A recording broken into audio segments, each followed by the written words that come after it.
ஒரு மனுஷன் தப்பு செஞ்சால் அவனுக்கு தண்டனை எதற்காக கொடுப்பது?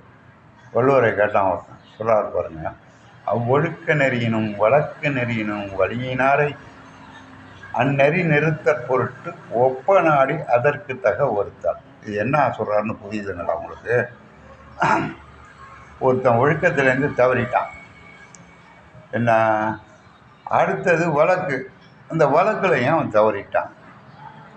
ஒழுக்க நெறியினும் வழக்கு நெறியினும் வழியினாரை. ஒழுக்கத்திலேருந்தும் தவறு பண்ணுறவன் அவனுக்கு கொடுத்த தண்டனை 5 வருஷம் ஜெயில்னா 2 வருஷம் தப்பிச்சு கொடுத்தான். தண்டனையிலையும் தப்பிச்சிடான், ஓகேங்களா? வழக்குலையும் தப்பிச்சிடான்.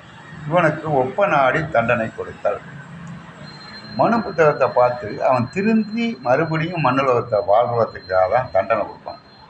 இப்போ ஜட்ஜி வீட்டுக்கு ஏற்ற மாதிரி உள்ளவனா ஜட்ஜிக்கு பிடிக்கல, ஏதோ ஒரு பிரச்சனையில் மாட்டிக்கிட்டான், வாடா மவனை நீ மாட்டுவேன்னு நினச்சி தூக்கு தண்டனை கொடுக்கக்கூடாது.